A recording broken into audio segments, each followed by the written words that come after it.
오늘의 주요 뉴스입니다. 꿈의 물질로 알려진 상운 초전도체를 국내 연구진이 세계 최초로 개발했다는 발표에 전 세계에 관심이 쏠리고 있습니다. 과학계 검증이 이루어지고 있는데 이번 연구 내용이 사실일 수 있다는 평가가 미국과 중국에서 잇따라 나오기도 했습니다. 미국 애리조나 피닉스의 낮 최고 기온이 한 달 동안 43도를 넘는 등 전 세계적으로 기록적인 폭염이 이어지고 있습니다. 지난 7월 한 달 동안 전 세계 인류의 80%가 무더워진 기후 변화를 겪은 것으로 파악됐습니다. 4만 3천여 명이 참가하는 새만금 세계 스카우트 잼버리도 더위로 인해 파행을 겪고 있습니다. 지금까지 400명이 넘는 참가자들이 온열 질환을 호소했는데 의료시설 부족으로 환자들이 제대로 된 치료를 받지 못하는 등 준비 부족이라는 지적이 나오고 있습니다. 덥고 습한 날씨가 이어지면서 상대적으로 서식이 쉬운 주거지 인근으로 뱀이 모여들어 곳곳에서 뱀 출몰 신고가 잇따르고 있습니다. 벌 역시 활동이 왕성해지면서 인명피해도 늘어나고 있습니다. 코로나19 확산세가 이어지면서 지난 겨울 유행 당시 정점의 60% 수준까지 늘어났습니다. 이달 중순에는 일 평균 확진자가 6만 명대까지 늘 것으로 예상되면서 방역 완화 2단계 시행의 고민이 커지고 있습니다.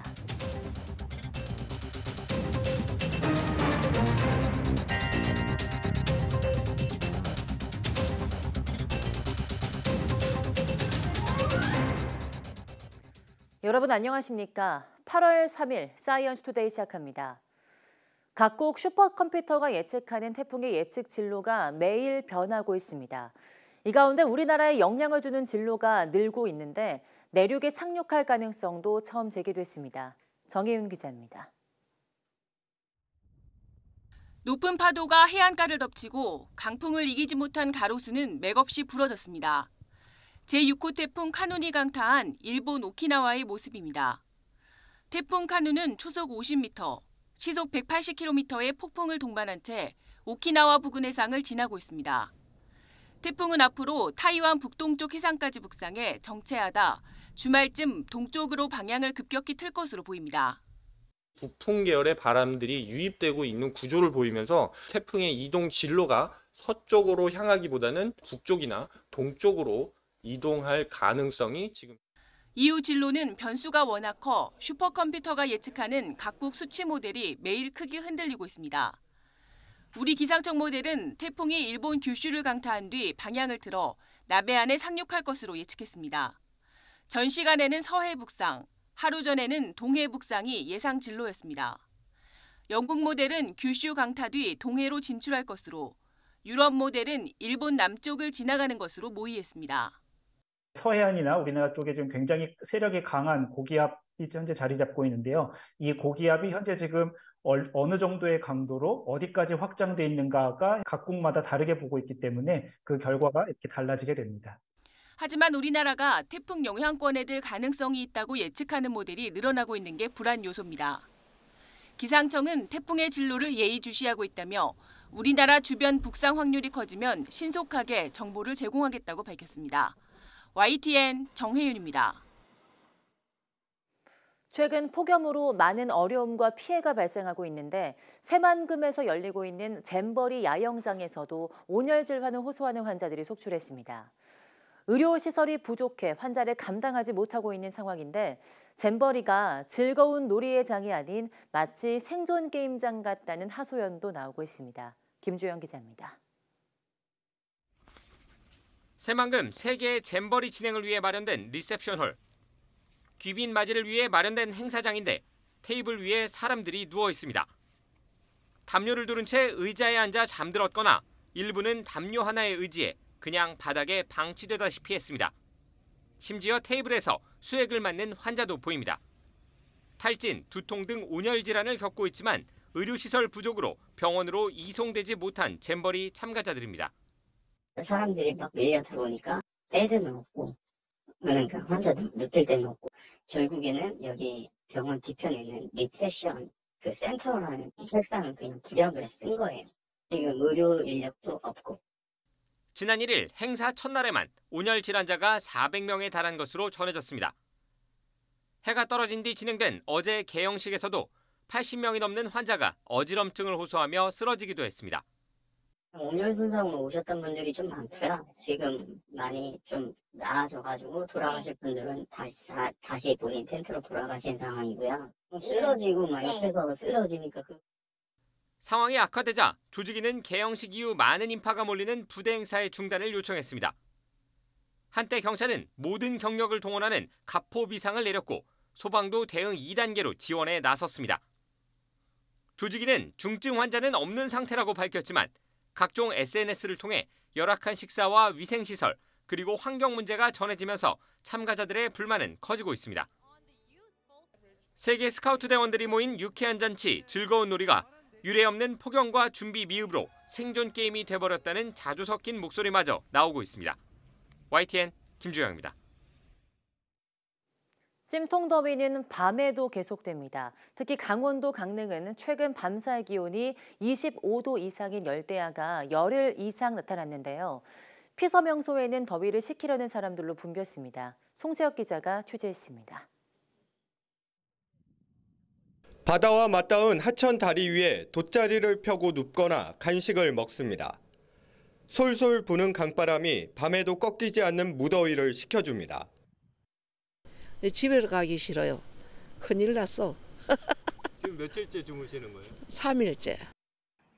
어둠이 깔린 해변도 찜통 더위에 잠 못 이루는 사람들로 북적입니다. 시원한 바닷물에 발을 첨벙 담그니 찌는 듯한 열기가 싹 달아납니다.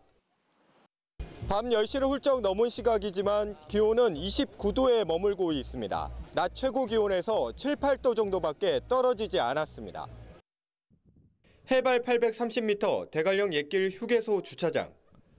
펄펄 끓는 도심에서 탈출한 캠핑카들로 가득합니다. 대관령은 기상관측 이후 열대야가 단 한 번도 나타나지 않았습니다. 대관령의 8월 평균 최저기온은 16.5도. 새벽에는 추운 기운이 느껴질 정도입니다. 새벽에는 추워가지고 저희들이 무시동 히터하고 이렇게 난방을 합니다. 그렇지 않으면 아침에 일어나면 콧물 날 정도입니다. 기상청은 당분간 전국적으로 열대야가 이어지는 곳이 많을 것으로 내다봤습니다. 잠들기 1시간 전에 미지근한 물로 샤워하고 에어컨이나 선풍기로 체온을 떨어뜨리면 불면증을 이기는 데 도움이 됩니다. YTN 송세혁입니다. 무덥고 습한 날씨 속에 뱀이 민가에 출몰하는 사례도 잦아지고 있습니다. 벌 역시 활동이 왕성해지면서 인명피해나 벌집 제거 요청이 이어지고 있습니다. 지환 기자입니다. 지난달 24일 강원도 강릉 신고받고 119 대원이 출동했습니다. 뱀 좀 치워달라는 요청. 차량 보닛을 살짝 여니 자리를 잡은 건 커다란 구렁입니다. 와, 크다. 와, 크다 이거. 구렁이 많네. 머리 잡아야 돼. 머리. 빨리 들어가기 전에 머리. 들어간다. 됐다. 무더위가 이어지면서 전국적으로 뱀 출몰 신고가 잇따르고 있습니다. 인천에선 산책하던 개가 뱀에 물렸고 강원도 평창에선 구렁이가 전봇대에 올라가 정전이 발생했습니다. 뱀 출몰이 잦은 이유는 덥고 습한 날씨가 이어지면서 상대적으로 서식이 쉬운 주거지 인근으로 뱀이 이동했기 때문. 아프리카 돼지열병으로 천적인 멧돼지 개체수가 급감한 것도 원인이라는 분석입니다. 변온동물이다 보니까는 체온을 낮출 수 있는 공간을 선호하거든요. 얘네하고 사람이 동선과 시간이 또 겹치는 경우가 있어가지고 또 그렇고 지금이 또 그 5월부터 번식기 해가지고 뱀뿐 아니라 벌도 늘었습니다. 축구공만한 벌집 제거 요청이 많아지면서 소방대원들은 무더위에 전쟁을 치르고 있습니다. 벌에 쏘여 숨진 사람만 올해 들어 벌써 3명. 20일 가까이 실종자 수색 작업이 이어지는 수해 현장에서도 가장 힘든 게 뱀과 벌입니다. 풀숲에 뱀, 또 풀독 이런 것들의 대원들이 지금 많이 상처를 입고 있는 그런 상황입니다. 도심에서 뱀을 만나거나 벌집을 발견하면 즉시 자리를 피하고 119에 신고해야 합니다. 만약 뱀에 물렸다면 깨끗한 물로 씻어내고 상처 부위를 압박한 채 응급실로 가야 합니다. 벌에 쏘였다면 벌침을 제거한 후 소독 또는 얼음찜질하고 알레르기로 인한 과민성 쇼크의 경우 즉시 병원 치료를 받아야 합니다. YTN 지환입니다. 최근 불볕더위가 이어지면서 소양강 상류에서 녹조가 발생했습니다. 강원도와 한국수자원공사는 지난 장맛비에 가축분뇨와 비료 등의 오염원이 소양강에 유입된 이후 최근 무더위가 이어지면서 강원도 인제 소양강 상류에서 녹조가 발생했다고 밝혔습니다. 수자원공사는 소양강 상류 지역에서 방제 작업이 필요한 대규모 녹조 발생은 소양강 댐이 만들어진 지난 1973년 이후 처음 있는 일이라고 설명했습니다. 소양강 상류 인제대교 인근에서 시작된 녹조는 현재 10km 정도 하류까지 번진 것으로 확인됐습니다. 강원도와 수자원공사는 녹조가 더는 퍼지지 않도록 차단선을 친 뒤 제거 작업을 벌이고 있습니다. 지구 곳곳에서 기록적인 불볕더위가 누그러질 기미를 보이지 않고 있습니다. 지난달에는 무더워진 기후변화를 인류의 80%가 겪은 것으로 파악됐습니다. 조용성 기자입니다. 해가 쨍쨍하게 떠있는 평일 낮, 번화가에 있는 은행을 비롯해 인근의 상점들도 문을 닫았습니다. 한창 손님을 태워야 할 택시는 한데 모여 보닛을 열고 열을 식힙니다. 섭씨 50도 안팎의 폭염이 덮친 이란의 정부는 건강을 우려해 이틀 동안 공휴일을 선포했습니다. 서남부 지역에서는 1000명이 넘는 입원 환자가 생긴 데다 물 부족 사태까지 겹치면서 시위가 벌어지기도 했습니다. من سعی می‌کنم تا اونجایی که میشه خونه بمونم دورکاری کنم ولی خب بعضیا این کار از دستشون بر نمیاد بعضیا حتما باید جایی باشن باید برن بیان 아메리카 대륙도 끓고 있습니다. 아르헨티나 수도는 이맘때 역대 최고 기온을 5도 넘게 웃도는 이상 고온 현상이 나타났습니다. 미국 애리조나 피닉스는 한 달 동안 낮 최고 43도가 넘는 기록을 남겼습니다. 이런 더위에 지역 명물인 선인장마저 더위를 못 이겨 고사하기도 했습니다. Arizona is one of the worst places in the country for your skin. Yes, it's probably the worst place to live if you have very fair skin and a family history of skin cancer. 관광이 주요 산업인 그리스는 무더위에 산불까지 덮쳐 관광객들이 대피하자 일주일간의 무료 휴가를 보상으로 제공하겠다고 대책을 발표했습니다. 한 기후변화 감시단체는 지구의 5명 가운데 4명이 기후변화 때문에 예전보다 더 더운 한 달을 보냈다고 분석했습니다. 특히 7월 10일에는 지구 인구의 거의 절반이 극심한 더위에 시달린 것으로 조사됐습니다.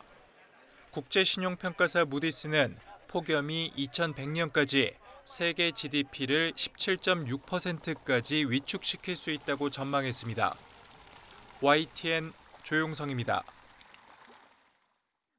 네, 이렇게 폭염이 계속되는 날씨이지만 코로나19 확진자가 꾸준히 늘어나 어느새 지난 겨울 유행 당시 정점의 60% 수준까지 증가했습니다.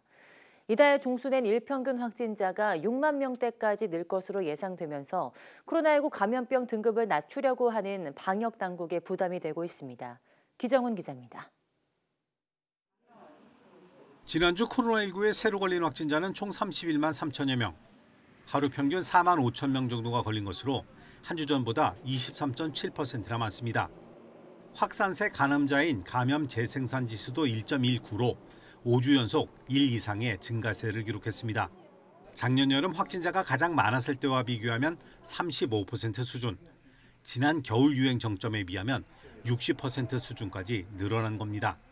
위중증 환자와 사망자도 크게 늘었지만 방역당국은 크게 걱정할 필요는 없다는 입장입니다. 주간 치명률은 0.02%, 중증화율은 0.09%로 작년 여름철 유행 시기 치명률의 약 30% 수준으로 질병 위험도가 많이 낮아졌습니다.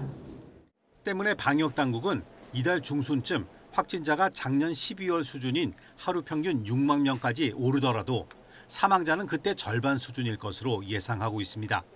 코로나가 또다시 큰 위협이 될 가능성은 낮지만 당분간 1년에 한두 번 크고 작은 유행은 반복될 것이라는 전망입니다. 다만 방역 완화 2단계 시행에는 부담이 커졌습니다. 정부는 1일 공포한 개정된 감염병 관리법을 통해 질병관리청장이 4급 감염병을 지정할 수 있는 근거를 확보했습니다. 따라서 현재 진행 중인 고시 개정만 끝나면 2급 감염병이던 코로나는 독감처럼 전수감시 대신 표본 감시만 하면 되는 4급 감염병이 됩니다.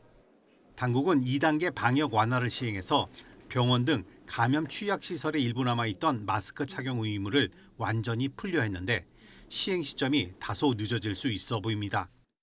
4급 전환 시행 시점과 관련해서는 국내외 유행과 방역 상황 등 종합적인 여건을 면밀히 고려하고 전문가 자문을 거쳐 신중히 결정할 계획입니다. 방역당국은 마스크 의무 완전 해제 일정 등을 다음 주에 발표하겠다고 밝혔습니다.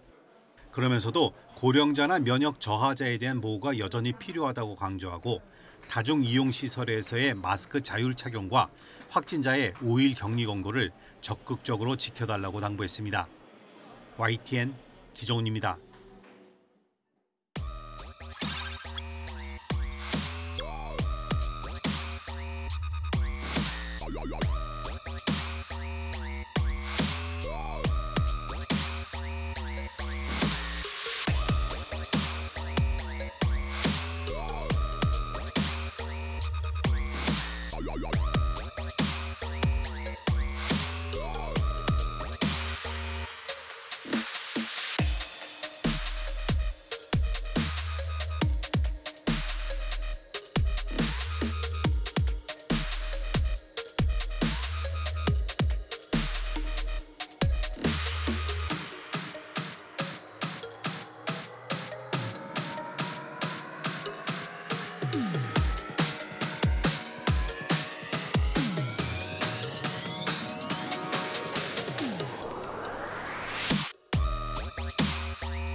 네, 보신 것처럼 상온 초전도체는 그 탁월한 특성 때문에 그야말로 꿈의 물질이라고 불리는데요.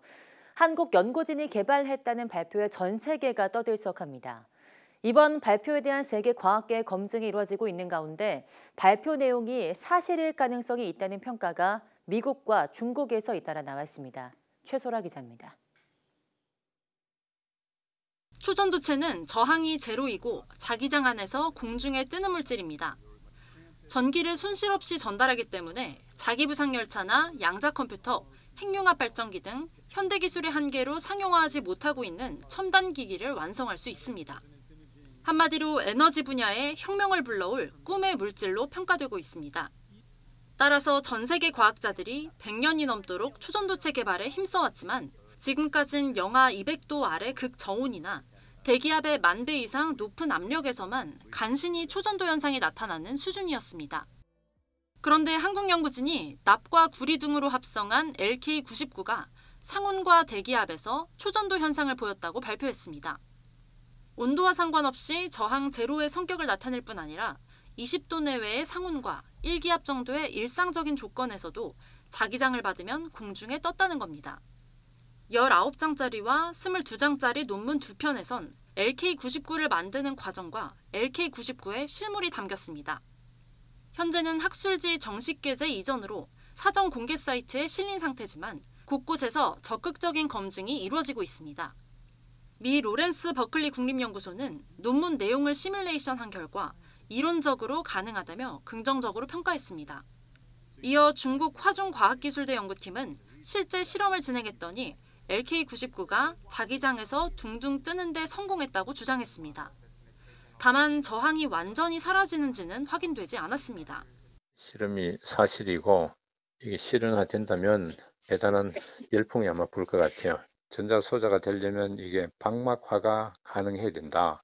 물질 자체가 물리적으로 화학적으로 안정해야 된다. 선으로 뽑아지는지 또 만들었을 때 가격이 충분히 좀 실용성이 있는지 종합적인 걸 따져야죠.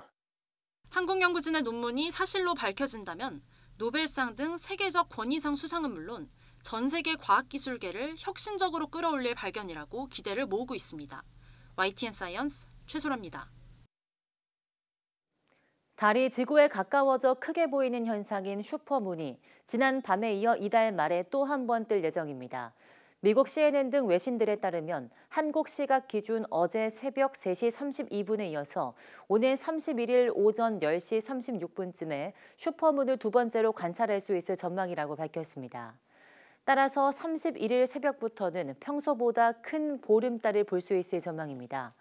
특히 이달 말에는 지구와 달의 거리가 35만 7,344km로 지구에서 가장 가까워 올해 가장 큰 슈퍼문으로 기록될 것으로 보입니다.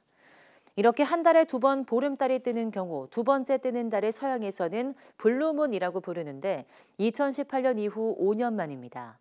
천체 물리학자 프레드 에스파낙의 데이터에 따르면 다음 블루문은 2037년 1월에 뜰 예정입니다.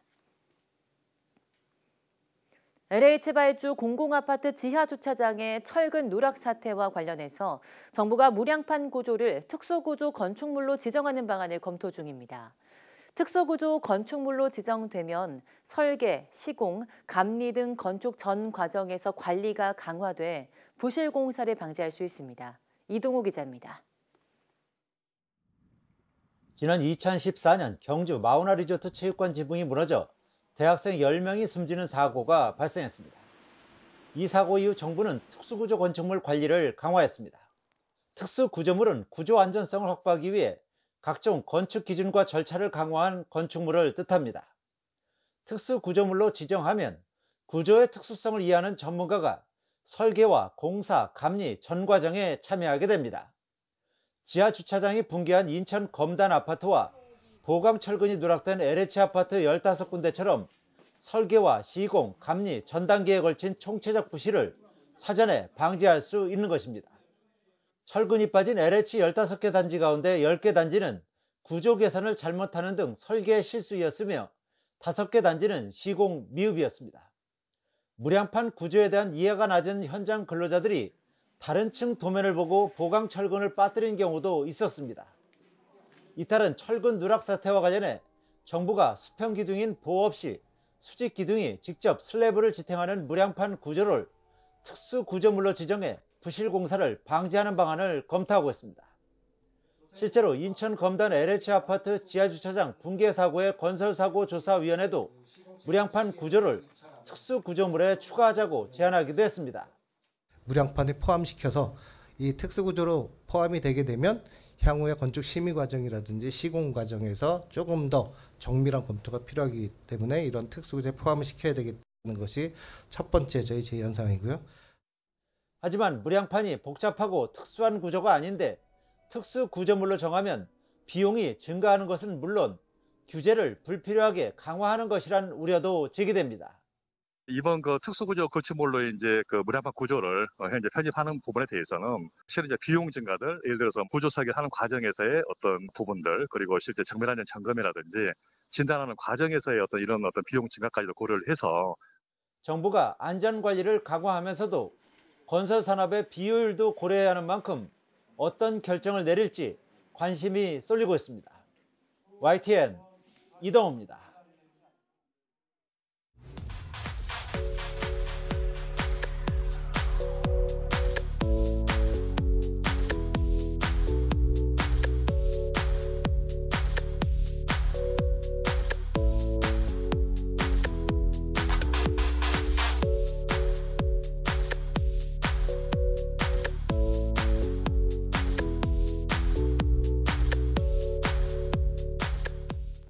패션의 완성은 신발이라는 말이 있죠.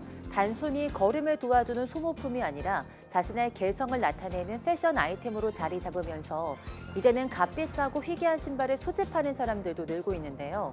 오늘 오후 사이언스 투데이 저기 잠깐만요에서는 스니커즈 전문 유튜버이자 컬렉터 와디의 신발장을 함께 구경해 보겠습니다. 많은 시청 바랍니다. 함께해 주신 여러분 고맙습니다.